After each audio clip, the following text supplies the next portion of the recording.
से 24 मार्क्स अगर आपको इस चैप्टर में कंफर्म करने हैं नीट 2021 में, तो आपको ये वाला लेक्चर और जो मैंने आई बटन पे 2 लेक्चर्स दे रखे हैं वो वाले पूरे देखने होंगे, तब आपके 8 से 24 मार्क्स नीट 2021 में कंफर्म हो जाएंगे। इससे ज्यादा भी हो सकते हैं बट इतने तो उम्मीद है हो ही जाएंगे। अब हम लोग नया टॉपिक स्टार्ट करते हैं करंट का, जो आपके इंस्ट्रूमेंट्स। ये इतना इंपॉर्टेंट पार्ट है कि इसके 2019 में 3 क्वेश्चन आए हैं अकेले नीट में। 3 क्वेश्चन अगर आपको ये आता था तो आपके कम से कम 12 मार्क्स तो इसी टॉपिक से क्लियर हो जाते हैं, और इससे 2 क्वेश्चन और आए थे 2019 में, तो कम से कम 20 मार्क्स का इस चैप्टर से ही आया था। समझ में आ रहा है? तो अब हम लोग इसको स्टार्ट करते हैं। सबसे पहले हम पढ़ेंगे व्हीटस्टोन ब्रिज। कौन सा? Wheatstone bridge. इसको क्या बोलते हैं? Wheatstone bridge. मेरे हिसाब से आप लोगों को पता भी होगा व्हीटस्टोन ब्रिज। अब ये व्हीटस्टोन ब्रिज होता क्या है? एक्चुअली ये एक एप्लीकेशन है किरचॉफ्स लॉ के, जो हमने किरचॉफ्स लॉ पढ़े थे ना लास्ट लेक्चर में, बस उसी का एप्लीकेशन है। कैसे? हम लोग इसमें भी लूप घुमाते हैं। कैसे करके घुमाते हैं? ऐसे करके और ऐसे करके। अब और अच्छे से अगर हम बताऊं, ये देखो यहाँ पे पॉजिटिव टर्मिनल है, यहाँ से आपकी कुछ करंट जा रही होगी, लेट से आई करंट जा रही है, ये V वोल्ट की बैटरी है आपकी, यहाँ पर गई होगी। हमको पता है जो पैरेलल कॉम्बिनेशन होता है, यहाँ पर ना ये पैरेलल में अभी पता लग जाएगा आपको कैसे।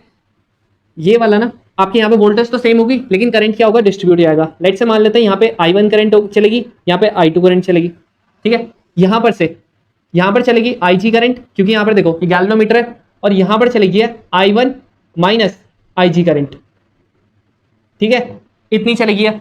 और यहां से नीचे आई होगी, यहां से I2 जा रही होगी, तो I2 प्लस IG। अगर आपको और अच्छे से समझना है कि ये करंट कैसे कैसे करके गई है, तो ये आई बटन पे जो मैंने वन शॉट बना रखा है इसी चैप्टर का, आप वो देख सकते हैं। अब जब आप इसको घुमाओगे लूप को, तो आपको पता है किरचॉफ्स लॉ के सेकंड रूल से हमको क्या पता लग जाता है कि ये सारा का सारा पोटेंशियल क्या होगा? 0 होगा। सेम यहाँ पे भी होगा। तो आपका लास्ट में ना एक इक्वेशन आ जाती है। अगर ये रेजिस्टेंस मैं P मान लेता हूं, इसको Q मान लेता हूं, इसको R मान लेता हूं और इसको S मान लेता हूं, तो आपकी 2 इक्वेशंस बन जाएगी।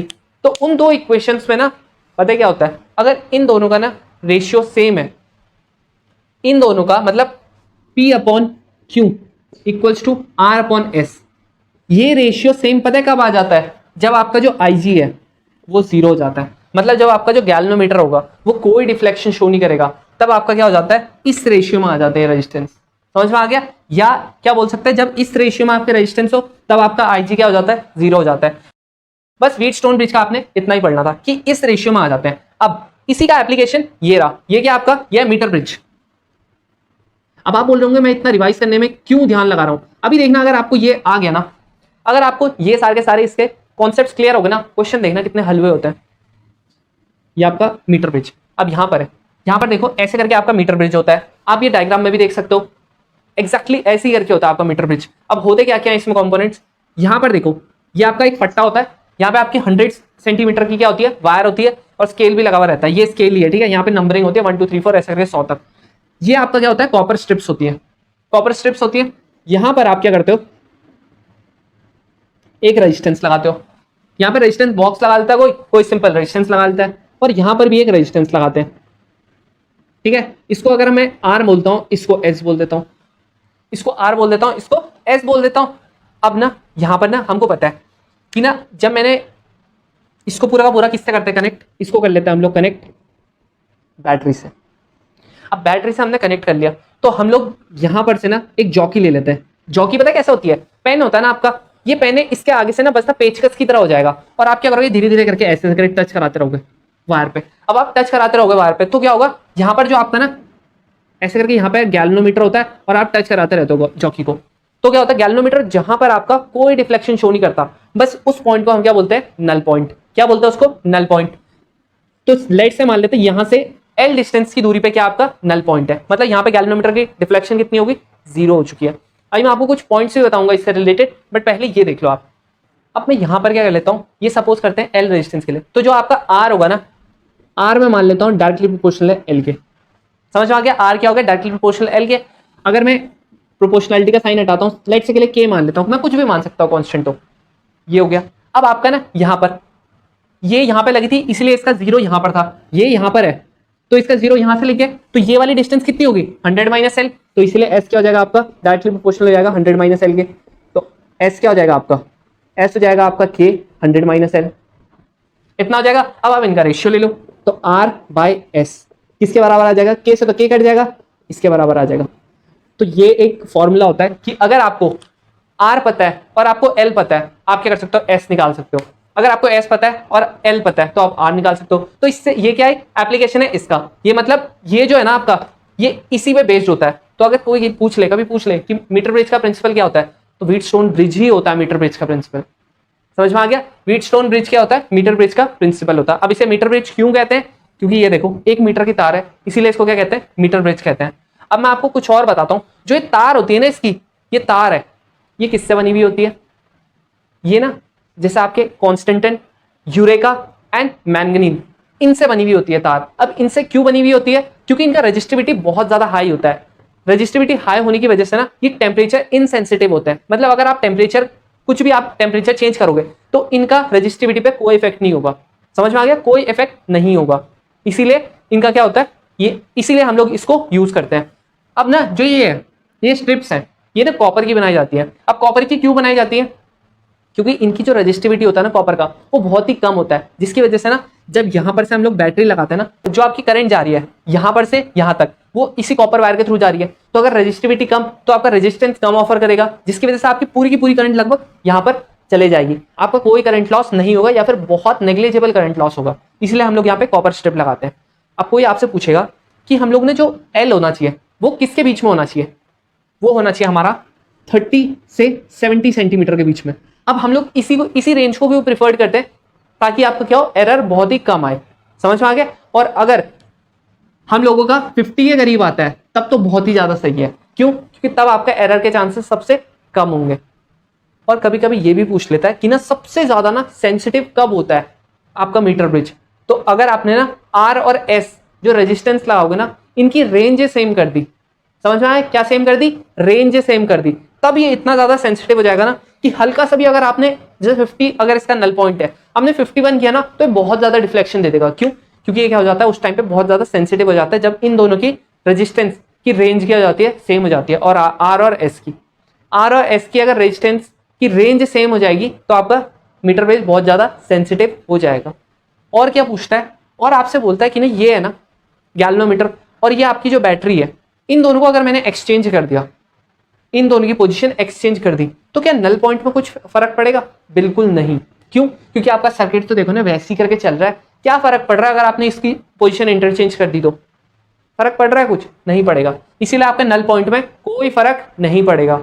ये इन सारे पॉइंट्स को ना आप नोट कर लो, ये बहुत ज्यादा इंपॉर्टेंट पॉइंट्स है। चलो आप ये वाली वीडियो देख रहे हो तो मैं आपको एक बहुत ही ज्यादा इंटरेस्टिंग चीज बताता हूं। वो क्या है? वो है आपके सुपर कंडक्टर्स। क्या? Super conductors. अब सुपर कंडक्टर क्या होते हैं? आप में से किसी ने सुना है तो कमेंट बॉक्स में जरूर लिखना कि सुपर कंडक्टर क्या होता है। अगर जिसको नहीं पता है, अगर ना कोई भी कंडक्टर है ना, अगर आप उसको क्रिटिकल टेम्परेचर्स के बराबर ठंडा कर देते हो तो उस टाइम पे ना वो ना कितना रेजिस्टेंस ऑफर करता है? 0। अगर किसी भी कंडक्टर को ना आप कितना ठंडा कर देते हो, उसके क्रिटिकल टेम्परेचर के जितना, उस टाइम पे वो कोई भी रेजिस्टेंस ऑफर नहीं करेगा और आपका करंट एकदम फ्रीली मूव कर जाएगा। समझ में आ गया? तो इसीलिए उसको क्या बोलते हैं? सुपर कंडक्टर बोलते हैं। क्यों? क्योंकि वहां पर रेजिस्टेंस क्या होता है? 0 होता है। अब हम लोग जो नेक्स्ट टॉपिक पढ़ने जा रहे हैं वो है पोटेंशियोमीटर। तो पोटेंशियोमीटर दिखता कैसा है? वो ऐसे करके दिखता है। ठीक है। अब इसका ना अगर हम रफ सा फिगर बनाए, हम तो रफ ही बना सकते हैं भाई, ये ऐसे करके बनता है। यहां पर देखो, आपको पता क्या होता है, जैसे मीटर ब्रिज में 100 सेंटीमीटर की वायर होती है ना, इसमें भी ऐसी होती है। बस ऐसे मोड़ के कर देते हैं 100। ऐसे में 100 लगेगी, फिर ऐसे मोड़ेंगे, फिर नीचे को 100 लगेगी, फिर एक और 100, एक और 100, ऐसे करके कितना भी लगा सकते हैं। लेकिन ये देखो, अगर मैं इसकी बात करूँ, मैंने कितने की बनाई है, तो ये मैंने बनाई है, यहाँ पर देखो, यहाँ पे 100 सेंटीमीटर, फिर यहाँ पे भी 100 सेंटीमीटर, यहाँ पे भी 100 सेंटीमीटर, और फिर यहाँ पे भी 100 सेंटीमीटर। तो टोटल कितनी बना दी है मैंने? टोटल मैंने बना दी है 400 सेंटीमीटर की। अभी मैंने भले मीटर ही लिख दिया, लेकिन 100 सेंटीमीटर ही है, वो बराबर ही होता है। ऐसे करके बनता है। और इसको क्या करते हैं? एक एंड होता है, ये फट्टा ही टाइप का होता है, और क्या करते हैं? एक एंड को बैटरी से कर देते हैं कनेक्ट, दूसरे एंड को कहां से कर देते हैं? की से और रियोस्टेट से। बस ऐसे करके आपका क्या बनता है? पोटेंशियोमीटर बनता है। अब आपके पोटेंशियोमीटर का फिर प्रिंसिपल क्या होता है? क्या व्हीटस्टोन ब्रिज होता है? नहीं, बिल्कुल नहीं, गलती मत करना। व्हीटस्टोन ब्रिज नहीं होता है इसका प्रिंसिपल। क्या होता है? हम लोग क्या पढ़ते हैं? V equals to I R पढ़ते हैं ना, V equals to I R पढ़ते हैं, R इक्वल्स टू क्या पढ़ते हैं? Rho L by A. यहां पे रख दूं रो I अपॉन A और L, ऐसे करके लिख सकता हूं ना, सेम ही चीज है। हम लोग क्या करते हैं? हम लोग ना देखो, रो तो आपकी क्या होती है? कांस्टेंट होती है। हम लोग ना ए मतलब वायर का ना एरिया हम लोग कांस्टेंट कर देते हैं, मतलब यूनिफॉर्म एरिया कर देते हैं पूरा का पूरा। और करंट भी हम लोग क्या कर देते हैं, कांस्टेंट कर देते हैं। तो ये तीनों के तीनों हो गए कांस्टेंट, तो इसका मतलब जो V हो जाता है उस टाइम पे वो क्या हो जाता है, डायरेक्टली प्रोपोर्शनल टू L हो जाता है। क्या हो जाता है, V आपका डायरेक्टली प्रोपोर्शनल हो जाता है L के। या फिर इसको हम क्या कर देते हैं, इसको हम लिख देते हैं K भी लिख सकते हैं। अब K क्या बराबर हो गया, V बाई L के। बस इसी को हम क्या बोलते हैं, इसको हम बोल देते हैं पोटेंशियल पर यूनिट लेंथ। समझ में आ गया, पोटेंशियल पर यूनिट लेंथ लिख सकते हो आप लोग अगर लिखना है तो। समझ में आ गया, पोटेंशियल पर यूनिट लेंथ। अब यहाँ पे हम लोग क्या देते हैं, लेंथ हमेशा सेंटीमीटर में लेते हैं, ये सेंटीमीटर में। ये एक्चुअली बताता क्या है, पोटेंशियल पर यूनिट लेंथ, मतलब हर एक लेंथ पे, हर एक सेंटीमीटर पे कितना पोटेंशियल होगा आपका, ये के वही चीज बताता है। इसको अगर आप एनसीईआरटी में देखोगे 5 से कर रखा है डिनोट, तो कोई दिक्कत नहीं, आप 5 से कर दो डिनोट। मैं के से कर रहा हूँ डिनोट, आप 5 से कर देना डिनोट, कोई दिक्कत नहीं है। वैसे भी सिंबल तो कौन पूछता है। अगर आपको 12th वाला है जो इसको देख रहा है, तो तब मैंने बता दिया कि 5 से और का इसको डिनोट। अब देखो इसके दो एप्लीकेशन होते हैं जो हम पढ़ते हैं, कौन कौन से। एक तो हम निकाल लेते हैं जो ईएमएफ होते हैं ना, दो सेल की अननोन सेल के ईएमएफ का रेशियो निकाल लेते हैं, वो कैसे निकालते हैं, और दूसरा इसके बाद बताऊंगा। ये देखो, ये आपका पोटेंशियोमीटर था। अब यहां पर से ना, ये एक सेल, ये दूसरा सेल, लेट से के लिए हम मान लेते हैं इसका ईएमएफ कितना है, E1 है, और इसका ईएमएफ कितना है, इसका E2 है। समझ में आ गया। इसको हम लोग ऐसे करके कनेक्ट करते हैं। यहां पर ये की है, 3 वे की होती है, एक ऐसे करके होती है। यहां पर आपका 1 और 2 और 3, मतलब अगर आपने इसको खींच दिया तो ये वाला कनेक्ट हो जाएगा, ये वाला ऑफ हो जाएगा। अगर आपने इसको खींच दिया और इसको लगाए रखा तो ये वाला कनेक्ट हो जाएगा, ये वाला ऑफ हो जाएगा। समझ में आ गया। तो हम लोग यहाँ पर है, ये देखो, और ये दूसरी तरफ की होती है एक और तीसरी जो गैल्वेनोमीटर से कनेक्टेड है। हमने क्या करते हैं, पहली बार में हम लोग सिर्फ ऊपर वाले को करते हैं ऑन, नीचे वाले को मैंने ऑन नहीं कर रखा है, मतलब इसकी की अभी खींच रखी है मैंने, इसकी की ऑन कर रखी है। तो क्या होगा, हमारा कुछ ना कुछ ईएमएफ होगा, इसका कुछ ना कुछ ईएमएफ होगा, तो इसका कुछ ना कुछ नल पॉइंट भी आएगा नल पॉइंट। अब पहली बात ये मेरे को बताओ कि नल पॉइंट एक्चुअली में होता क्या है, ये बताओ मेरे को पहले। जिस पॉइंट पे आपका गैल्वेनोमीटर जो होता है ना, वो 0 डिफ्लेक्शन देता है, मतलब आपका आई जो है, IG वो 0 होता है, यही होता है आपका नल पॉइंट। समझ में आ गया। तो इस पॉइंट पे लेट से के लिए मान लेते हैं वो यहां पे आया, आपका कितना है, यहां पे आया। तो हमको पता था जो E1 होता है वो डायरेक्टली प्रोपोर्शनल टू L होता है, E directly proportional to L होता है, तो लेट से L1 मान लेते हैं इसको, ठीक है। अब आपने क्या किया, अगली बार में इसको कर दिया ऑन, इसको कर दिया आपने ऑफ, इसको कर दिया ऑन, इसको कर दिया ऑफ। तो अब आपका फिर से आएगा कुछ ना कुछ नल पॉइंट। तो कहां आ गया, लेट से के लिए मान लेता हूं वो आ गया आपका यहां पर। समझ में आ गया, वो कहां पे आ गया, यहां पर आ गया। तो जो आपका E2 होगा वो उसका नल पॉइंट कितना आ गया, L2 के बराबर आ गया डायरेक्टली प्रोपोर्शनल आ गया। अब इनका रेशियो निकाल दो, तो E1 upon E2 equals to क्या हो जाएगा, L1 अपॉन L2। बस ऐसे करके आप क्या निकाल सकते हो, किसी भी अननोन सेल का ईएमएफ का रेशियो निकाल सकते हो इससे। अब जो आपका नेक्स्ट एप्लीकेशन है वो क्या है, आप इंटरनल रेजिस्टेंस निकाल सकते हो किसी भी अननोन सेल का। कैसे, वो देखो, ये आपका पोटेंशियोमीटर का सेटअप था सेम। बस आपने क्या करना है, यहाँ पर से आप ये की है, ये रेजिस्टेंस बॉक्स है, आपने क्या करना है, बस यहाँ से आप एक सेल हटा दो और ये दोनों चीजें लगा दो। बाकी यहाँ से की भी हटा सकते हो जब यहाँ पे आ गई है तो। अब आप क्या करोगे, आप फर्स्ट बार में क्या करो, अपनी की को ऑफ करके रखो। पहली बार में क्या करो, की ऑफ है, तो की अगर ऑफ है तो अब इसका क्या निकाल लो, लेट से के लिए यहाँ पे हम लोग इसका ईएमएफ E मान लेते हैं और इसका इंटरनल रेजिस्टेंस R मान लेते हैं, ठीक है। अब क्या होगा आपका, यहां पर से जब आपने पहली बार की ऑफ करेंगे तो यहां से जाएगा करंट, यहां से जाएगा, और ये जॉकी है, यहां पर से कुछ ना कुछ आपकी जॉकी कुछ ना कुछ रीडिंग दे देगी, गैल्वेनोमीटर पे 0 डिफ्लेक्शन आ जाएगा, नल पॉइंट आ जाएगा। तो इस टाइम पे आपका जो E होगा, वो किसके प्रोपोर्शनल हो जाएगा, L1 के। अब इसके बाद आप क्या करोगे, आप ये की है ना, इसको आप ऑन कर दो, ऑन कर दिया मैंने, समझ में आ गया। तो अब क्या होगा, यहां से भी आपको कुछ ना कुछ रेजिस्टेंस मिलेगा। कल मैंने आपको बताया था अगर आपको बाहर से भी कुछ रेजिस्टेंस मिल रहा है फिर आपका क्या आएगा, टर्मिनल वोल्टेज बन जाएगा। और आपने क्या कर दिया, इस बार आप करंट दे रहे हो, क्या कर रहे हो, करंट दे रहे हो, तो ये क्या बन जाएगा आपका V। ये किसके बराबर जाएगा, लेट से के लिए यहां से मान लेते हैं हम लोग, ये L2 पे चले गया, किस पे चले गया, L2 पे, कोई और इसने नल पॉइंट दिया, तो आपका जो V है वो डायरेक्टली प्रोपोर्शनल आ जाएगा L2 पे आ जाएगा। इसको हम क्या लिख सकते हैं, के L1। अब आप मेरे को ये बताओ, जो प्रोपोर्शनैलिटी का कांस्टेंट है ये तो चेंज नहीं होगा ना, तो हम लोग इसमें भी ऐसे करेंगे। क्यों, क्योंकि आपका ना वायर की लेंथ चेंज हो रही है ना पूरी वोल्टेज हो रही है, टोटल तो सेम ही है, बस ये हो जाएगा। अब आप क्या करो, आप बोलोगे तो फिर से यार सेम ही आ गया, नहीं आया सेम, कैसे, अरे यार L2 आया, या अभी आपका सेम नहीं आया। अब फिर से इनका रेशियो निकालो, E/V इक्वल्स टू के तो कट जाएगा, तो हम सीधा L1 अपॉन L2 लिख लेते हैं। अब आप मुझे ये बताओ, जो E है, E को आप कैसे लिख सकते हो, E इक्वल्स टू आप क्या लिखते हो, I into R plus small r। जब आप ई लिखते हो तो आप इंटरनल रेजिस्टेंस भी लेते हो, यहां से आप क्या निकाल लो, ई की वैल्यू। अब जो आपका वी होगा, वी को कैसे लिखते हैं हम, आई इंटू आर, इसमें इंटरनल रेजिस्टेंस नहीं लेते हैं तो यहां पर रख देना बस value, I R plus R upon I into R equals to L1 L2। इस साइड से ये आई कट गया, अब आप क्या करना, आर वाले को सेपरेट कर देना, आर अपॉन आर प्लस ये equals to L1 upon L2, R से आर कट गया, ये इधर से ले आएगा L1 माइनस L2 माइनस 1, और जो ये वाला आर था ये इसके साथ मल्टीप्लाई हो जाएगा बस। अगर आपको L1 और L2 पता है, आपको आर पता है, आप नहीं निकाल सकते क्या स्मॉल आर, नहीं निकाल सकते क्या इंटरनल रेजिस्टेंस, बिल्कुल निकाल सकते हैं यार। इसमें से अगर मैं बोलता हूँ आर 5 है, आपका L1 आर था 200 आर था, L3 आर था, L2 आर था आपका 300, निकाल लो कितना आ रहा है आपका इंटरनल रेजिस्टेंस, सब निकाल सकते हैं हम लोग। तो हम लोग पोटेंशियोमीटर क्यों यूज करते हैं, इसका एडवांटेज पता है क्या होता है, पोटेंशियोमीटर में ना आपका क्या होता है, नल पॉइंट निकलता है। नल पॉइंट क्या होता है, जब आपका गैल्वेनोमीटर जीरो डिफ्लेक्शन देता है, गैल्वेनोमीटर अगर जीरो डिफ्लेक्शन दे रहा है इसका मतलब कोई भी करंट उस टाइम पे पास नहीं हो रही है पूरे सर्किट में, तो उस टाइम पे आपको एग्जैक्ट ईएमएफ की वैल्यू मिलेगी। अब एग्जैक्ट ईएमएफ की वैल्यू मिलेगी, और अगर आपका करंट भी कोई पास नहीं हो रहा है तो इसका मतलब उस टाइम पे जो हम लोग लिखते थे V equals to E minus I R, और स्मॉल वाला आर इंटरनल रेजिस्टेंस, तो उस टाइम पे जब करंट ही पास नहीं हो रहा है तो आपके इंटरनल रेजिस्टेंस का जो इफेक्ट होगा वो भी नलिफाइड हो जाएगा, मतलब इंटरनल रेजिस्टेंस भी जीरो हो जाएगा। उस टाइम पे जो इंटरनल रेजिस्टेंस वोल्टेज लेती है ना वो भी नहीं लेगी, तो इसका मतलब उस टाइम पे आपका एग्जैक्ट आ जाएगा, तो इसीलिए हम लोग इसको यूज करते हैं। तो अब हम लोग क्वेश्चन देखते हैं कैसे कैसे करके आ रखे हैं। अब क्या बोलता है, बोलता है रेजिस्टेंस वायर है जो कनेक्ट है in the left gap of a meter bridge balancing a 10 ohm resistor in the right gap, मतलब राइट गैप क्या होता है एस, तो एस आपको कितना दे रहा है, 10 ओम दे रहा है।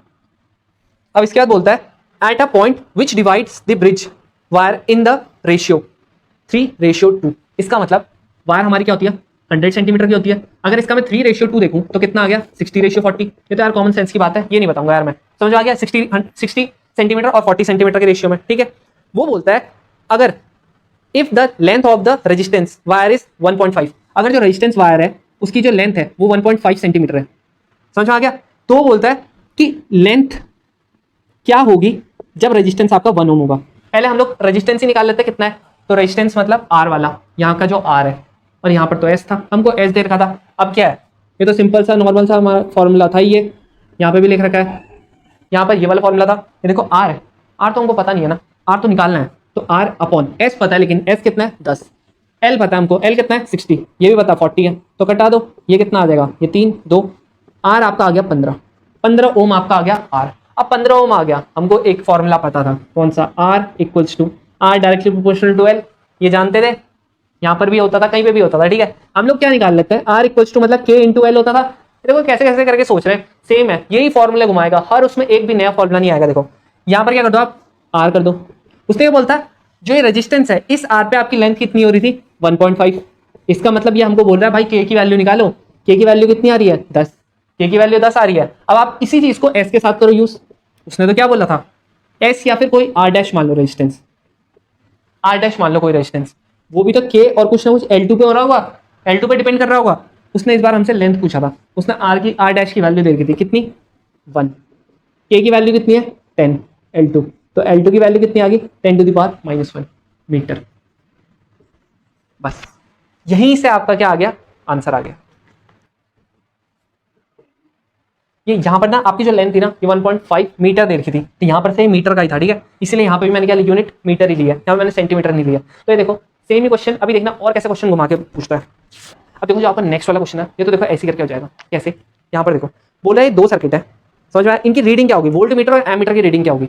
अब देखो आप वोल्ट मीटर को देखो, दोनों केसेस में किस में जुड़ा हुआ है, पैरेलल में जुड़े हुए हैं। अब मेरे को आप ये बताओ पैरेलल में हमेशा क्या सेम रहता है, पैरेलल मतलब P मतलब पैरेलल, P मतलब पोटेंशियल, पोटेंशियल सेम रहता है, पोटेंशियल सेम मतलब वोल्ट मीटर क्या देगा वैल्यू, दोनों की सेम देगा, क्योंकि वोल्टेज तो दोनों में ही सेम रहेगी। क्यों, क्योंकि आपकी जो बैटरी है वो दोनों में 10 वोल्ट की लगी हुई है, ठीक है, इतना आ गया। अब अगली बार देखते हैं जो आपका एम मीटर है, इसका मतलब आप ऑप्शन देख लो, आपका ऑप्शन बी वाला और सी वाला वैलिड है, बाकी ए वाला और डी वाला कट चुके हैं, समझ में आ गया। अब इन दोनों में से कौन सा होगा, अगली बार हम एम मीटर का देखें, एम मीटर का देखो क्या बोल रहा है, ये लगा हुआ है देखो सीरीज में लगा हुआ है, सीरीज में क्या सेम होता है, करंट सेम होता है, इसका मतलब जो फर्स्ट वाली करंट होगी या सेकंड वाली करंट होगी वो क्या होगी, सेम होगी। तो आपको कौन सा ऑप्शन आ गया, सी वाला ऑप्शन, एकदम करेक्ट। अगर आपको ये कॉन्सेप्ट पता था कि पैरेलल में पोटेंशियल सेम रहता है, सीरीज में आपका करंट सेम रहता है, यूं ऐसे करके हो जाएगा आपका क्वेश्चन। समझ में आ गया? अब देखो जो आपका नेक्स्ट वाला क्वेश्चन है क्या बोलता है उसमें, उसमें आपका एक सर्किट दे रखा है, ऐसे करके एक सर्किट दे रखा है, बोलता है रीडिंग क्या होगी आइडियल वोल्ट मीटर की। इस वोल्ट मीटर की रीडिंग पूछा है आपसे। अब ये रीडिंग कैसे करके निकालूंगा? अब रीडिंग के लिए इसमें कुछ और भी दे रखा है, इसमें आपको 2 वोल्ट दे रखा है, ठीक है।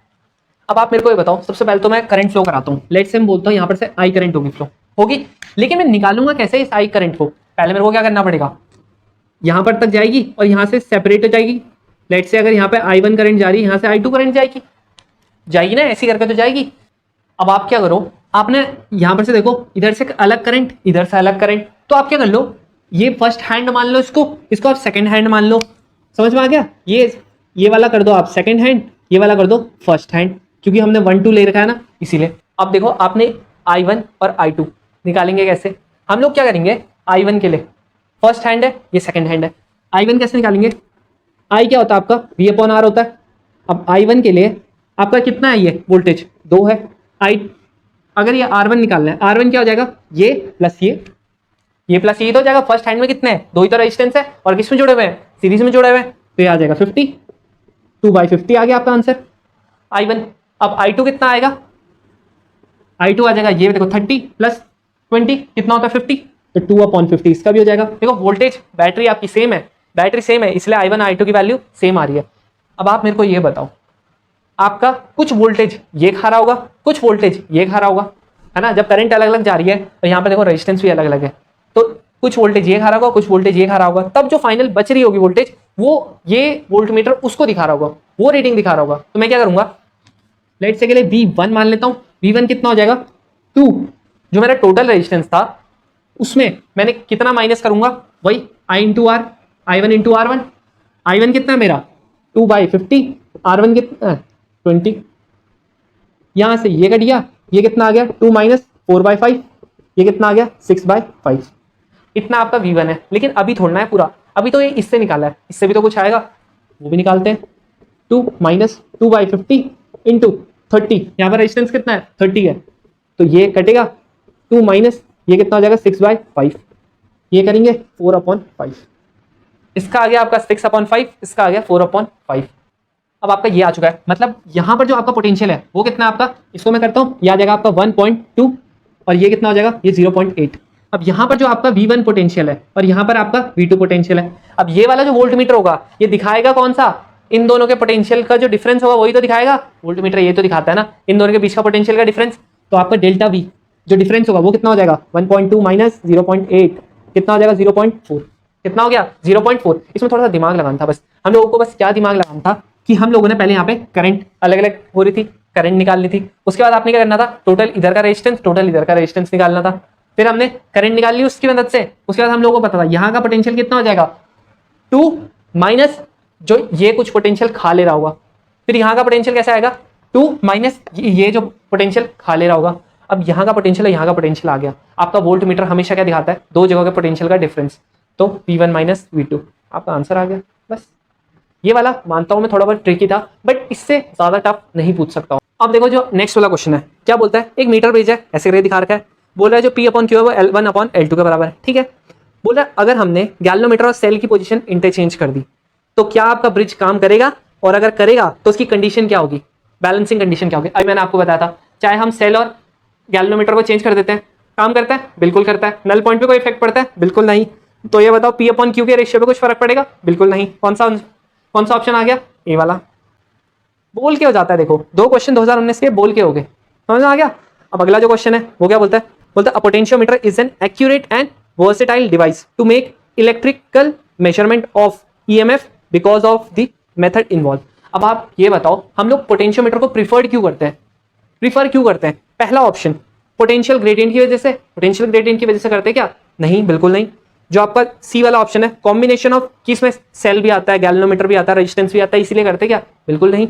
जो आपका डी वाला है सिर्फ सेल के लिए करते क्या, बिल्कुल नहीं। बी वाला क्या, a condition of no current flowing through the galvanometer, जो आपका नल पॉइंट होता है। हम नल पॉइंट की वजह से हम लोग पोटेंशियोमीटर को प्रीफर करते हैं, समझ में आ गया, नल पॉइंट की वजह से। तो आपका कौन सा ऑप्शन है, डी वाला ऑप्शन है। देखा कितने इजीली हो रहा है, ऐसे करके होंगे। जो potentiometer wire is 100 centimetre long, 100 centimetre लंबी है, उसका कांस्टेंट पोटेंशियल डिफरेंस है जो हमने मेंटेन किया है अक्रॉस, ठीक है।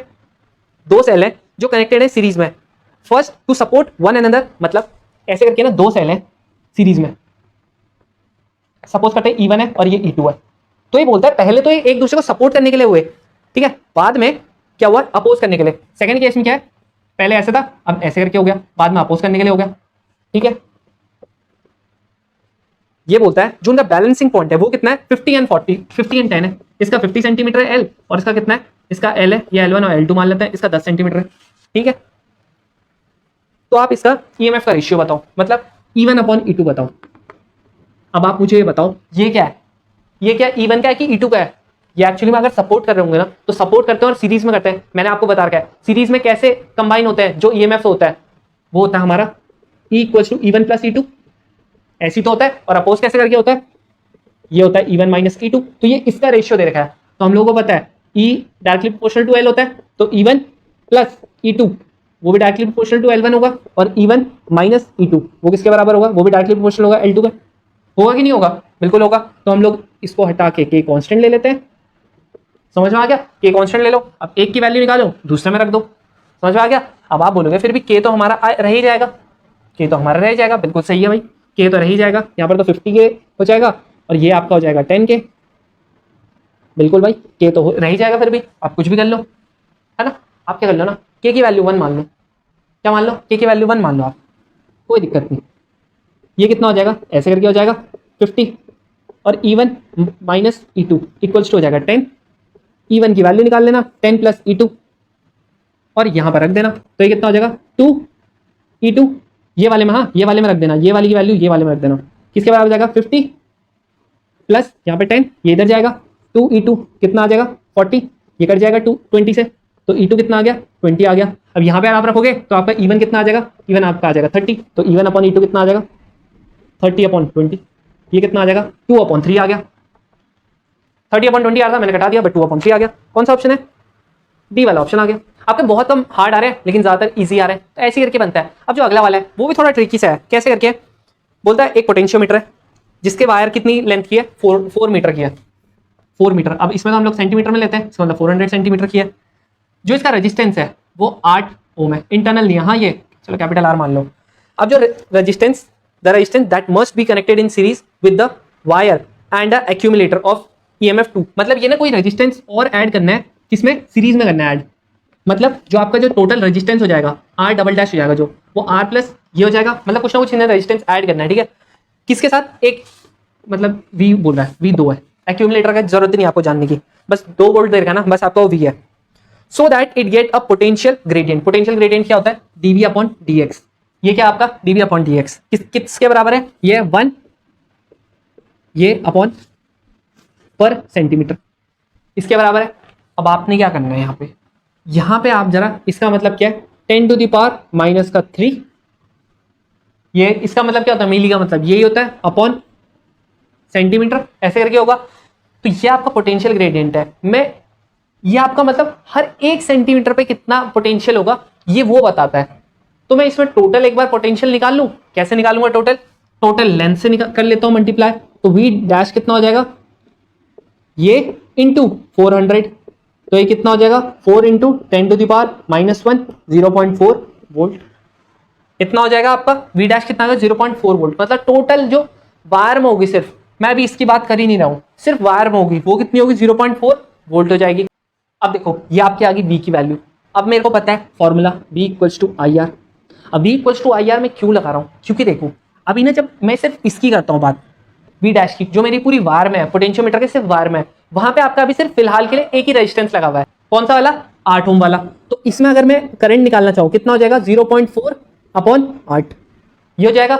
लेकिन वो बोल रहा है मैं इसमें सीरीज में और ऐड करता हूँ, जब मैं ये एक्यूमुलेटर लगाता हूँ तो अगली बार तो मेरा करंट तो सेम ही रहेगा, करंट तो मेरा आ ही रहेगा, लेकिन मेरा वोल्ट कितना हो जाएगा 2 अपॉन ये मेरा कितना हो जाएगा, ये मेरा हो जाएगा 8 प्लस ये एक और R डैश।